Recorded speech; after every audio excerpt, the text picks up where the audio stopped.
woke Sharia has been implemented in New York City. Can we just not make everything political?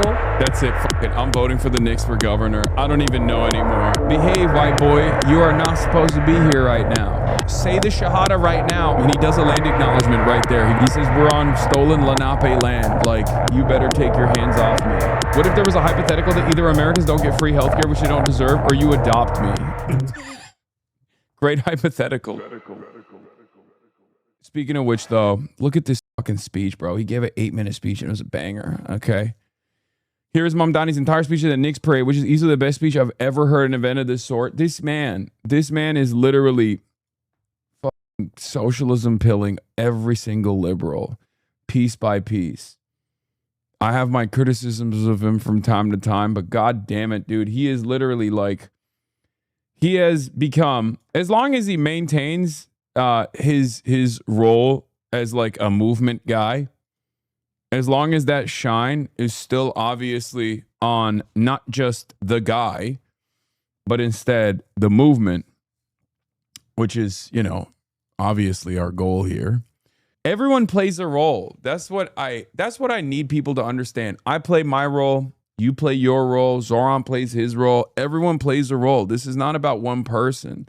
This is about a movement that can hopefully change America's trajectory, hopefully change, you know, depending on how robust and how powerful it becomes, change the world, shock the world.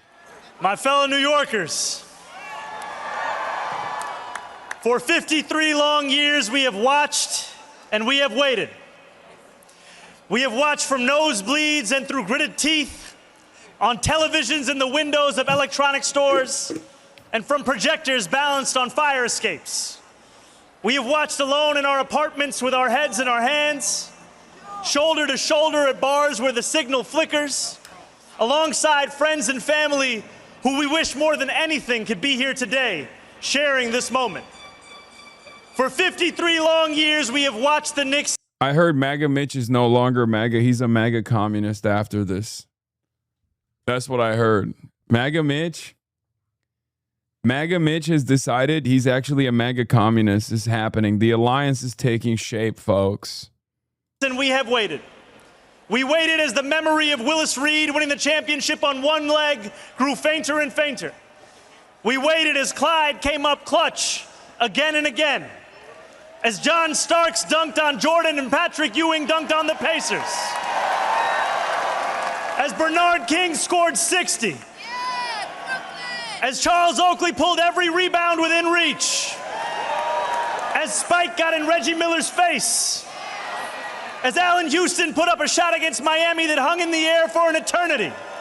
As Larry Johnson gave us the 4-point play heard around New York. As Starbury traded threes with Kobe and then sold sneakers every kid could afford. As Nate Robinson stuffed Yao Ming. As the city came alive watching Linsanity. And as Melo lived every Brooklyn dreams when he came home and made MSG feel like the center of the universe once again.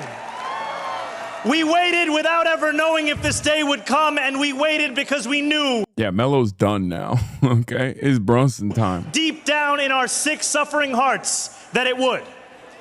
New York. You hating because you'll never know this much ball? I mean, I don't. But I'm pretty open about it. City, this team has done it. The New York Knicks are NBA champions. We are here not just because of this team that will go down in New York City legend. I'm talking about guys like Ronaldo Balkman, Marty Collins, Raymond Felton, Marcus Camby, Kristaps Porzingis, J.R. Smith, Iman Shumpert, and the whole Knicks tape era. J.R. Smith mentioned. I'm talking about guys like Tony Douglas, who I watched tie the single-game franchise record for 3. Trying to get the pipe mention. You're trying to get the pipe mention. One of the greatest eras of basketball. J.R. Smith, the Swish God. Okay, never mind. I'm back in. He's right. He knows. From the stands in 2011. I'm talking about Amari, who got this whole city fired up when he joined. And I'm talking about Jared Jeffries and Lance Thomas and Langston Galloway. Players who gave everything every game, even when a 20-win season was all that was in sight. This championship belongs to them too, because championships aren't just built in one season. You tried to besmirch him? I did. It belongs to Emmanuel Quickley, R.J. Barrett, Dante DiVincenzo, Julius Randle, and also to a coach who helped lay the groundwork, Tom Thibodeau. Thanks to each of these New Yorkers and too many others to name, New York City has just had two of the most magical months in as long as any of us can remember. Over these past weeks, as the Knicks kept winning, our city has come together as one. Neighbors invited neighbors over. Strangers high-fived one another in the street. Subway conductors sang their announcements and bus drivers danced behind the wheel. So often when this city comes together, it is because we are forced to, by a moment of tragedy or adversity. What a gift it is to be brought together by pure, unfiltered joy. For as long as we live, we will remember this feeling of a city together, a city alive, a city overcome by happiness. But let's not pretend that this was inevitable. If you will allow me, I want to travel back in time 8 days. Game 4, 9 minutes and 33 seconds left in the fourth quarter. The Knicks are down 20. The analytics guys, the sports betting companies, the pundits who watch from far away, they do what they do. They run the numbers. They calculate the odds. They write the Knicks off. They give the Spurs a 99.6% chance of winning the game.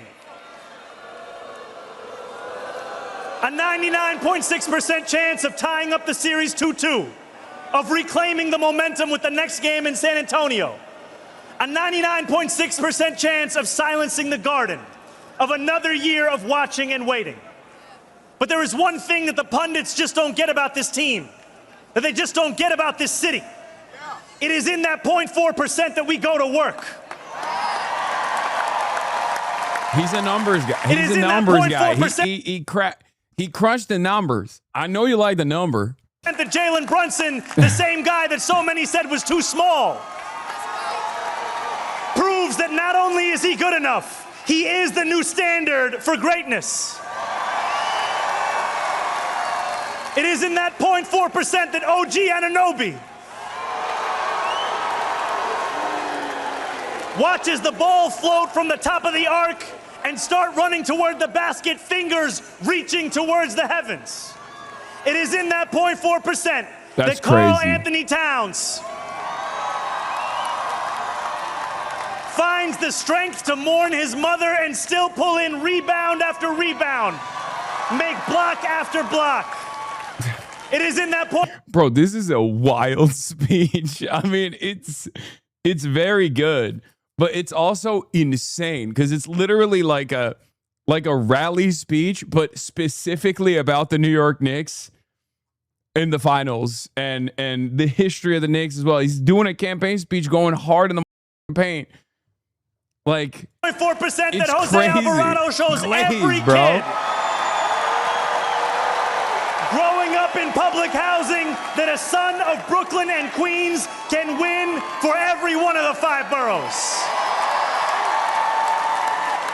It is in that 0.4% that Mitch breaks his finger before game 1 and says, go get the tape. It's in that 0.4% that Josh Hart gets rebounds that break teams. That Mikal Bridges proves he was worth every single draft pick. That Landry Shamet pulls up from downtown. That every one of these 18 players transforms the franchise. That Mike Brown keeps this team believing. Most of all, it's in that 0.4% that the Knicks do what New Yorkers have always done when we are told something is impossible. We find a way. We win. Standing here before what feels like the entire city, there is a Jalen Brunson quote I can't stop thinking about. I'm gonna tell you. You are allowed to think about the worst possible scenario, but you gotta go out there and do something about it. Gramsci. When Jalen Brunson took that pay cut, my friends, that was doing pessimism of the intellect, the optimism of the doing will. something about it. Time after time, I mean, Jalen Brunson's story is actually incredible. I mean, what a crazy thought journey. about the worst possible scenario. And time after time, the Knicks went out there and did something about it. The Knicks did not just win for New York City. They won like New York City. What is New York if not your back up against the wall? A dream that feels just out of reach. A rent payment you don't know how you'll ever make. What is New York if not 99.6% of the world stacked against you? And who are New Yorkers if not people who hear those odds and smile? That's it. Fuck it. I'm voting for the Knicks for governor. I don't even know anymore. I don't know.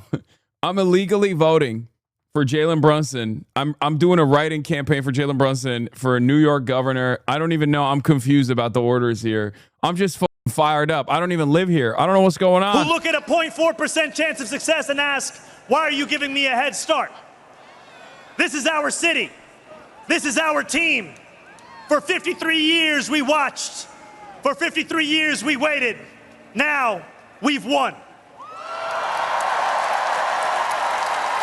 One last time, New York, say it with me. Knicks in. Knicks in. Knicks in. So much. He broke it. He broke it. He broke the aura. Stop LARPing as a New Yorker. I'm not a New Yorker. The very, literally, very famously not a New Yorker. Look, I don't need your vote. I don't need to quote to you, right? About what happened here, and because if you're real Knicks fans, you know it already. Dolan, yeah, and the crowd goes mild. Dolan reminds people that he's a billionaire and therefore he doesn't need anyone's excitement. He doesn't need anybody to like him. He can be pro-Trump all day, every day. He does not like Zohran Mamdani. He had to get some in there. He's like, I don't need your vote. I'm no fake fan. I don't need to quote to you about what happened here because if you're a real Knicks fans, you know it already. Jim Dolan with a much less rousing speech. Not once has Zoe been given courtside seats. What if there was a hypothetical that either Americans don't get free healthcare, which they don't deserve, or you adopt me? Great hypothetical, dude. Dude, there's nothing funnier than trying to get your licks in on a popular mayor in your moment of glory. Like you just need to fucking sit there. Jim Dolan wanted no part of the picture with Mamdani when he gave him a key to the city. Yeah, by the way, the key to the city shit is so smart because once again, every speech that he makes, right? You can compare to Eric Adams, who had a lot of swag, had a lot of aura, let's be real, but I'm going to keep repeating this over and over again. Eric Adams gave a key to the city to Diddy. Zohran is giving it to the New York Knicks. Just saying, just putting it out there. Look, obviously he's making the most of a very, very fortunate string of events. Very fortunate for us that he happens to be a democratic socialist, a cadre, of the organization, someone who is obviously carrying that banner with every initiative that he takes. He's like, good governance is forever associated with democratic socialism in New York City, hopefully, once his tenure is over.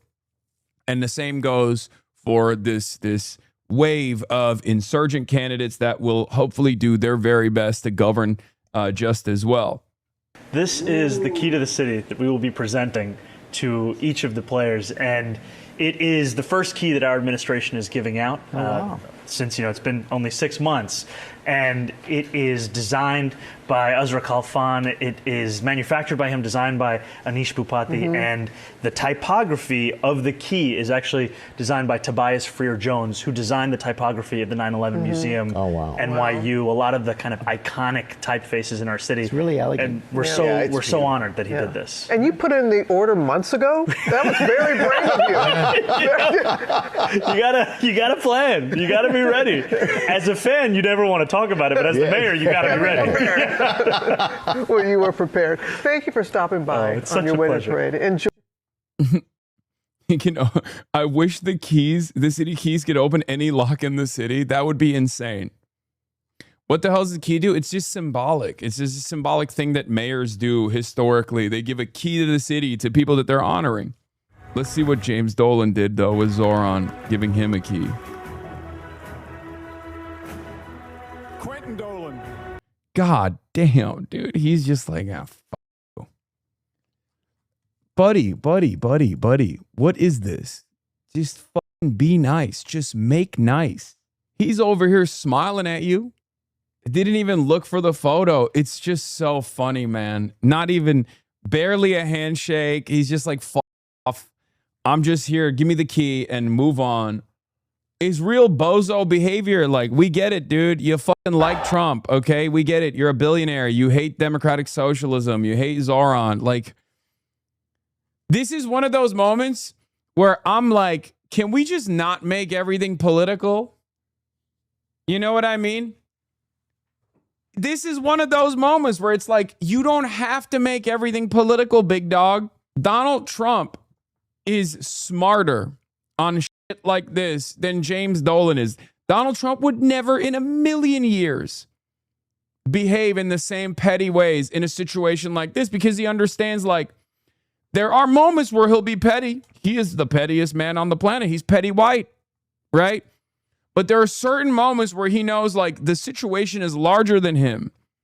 He already fucked up with the whole, blowing the Knicks streak by making the event about himself. But in a situation like this, he would probably play ball. Also, this was really funny. I do want to point out something, and this is not a joke, ladies and gentlemen. I'm being very serious. Woke Sharia has been implemented in New York City, and part of that is obviously anti-white activity, anti-white action, and the Basij militia of Zohran Kwame Mamdani, also known as the Strategic Response Group, the SRG, that he was supposed to disband. He has not disbanded, and many of you have been obviously critical about this, myself included, but it turns out it was because the Strategic Response Group is actually doing anti-white action. Here it is. This is Tyler Kolek and the cops. The cops of the NYPD are going to tackle him because they don't know that he's a player and they think he's a random guy. Because they're like, he's white. He's a white boy. Behave, white boy. You are not supposed to be here right now.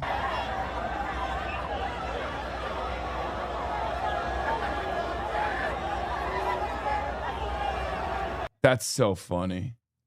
He looks like a streamer. Yeah. That is massive aura loss. Like, massive aura loss. They confronted him for not being gay or Muslim. Yeah, so what happened here is, look, the first guy comes in and says, hey, you're white. You're a white man. You're not allowed to celebrate unless you're gay. And then the second guy comes in and goes, show me a picture of you sucking a cock. Okay? And then the first guy goes, unless you're also, or you could be Muslim, right? Like, say the Shahada right now. And they hold him down. And the other guy goes, say the Shahada right now. Are you Muslim or are you gay? Because you can't be a white man. You can't be a white cishet man and celebrate on this glorious occasion. We will beat your ass. Yeah, they're demanding he do a land acknowledgement. And he goes, he yells at them and he does a land acknowledgement right there. He goes, look, he says, we're on stolen Lenape land. Like, you better take your hands off me. Clearly. And then they let him go. Pretty sure it was because he used the incorrect pronouns towards the first cop, so we called for backup and the other one came in. Yeah. He tweeted, I swear I'm on the team, bro. Oh, that's funny. Bro's got 7,000 followers on Twitter. God damn.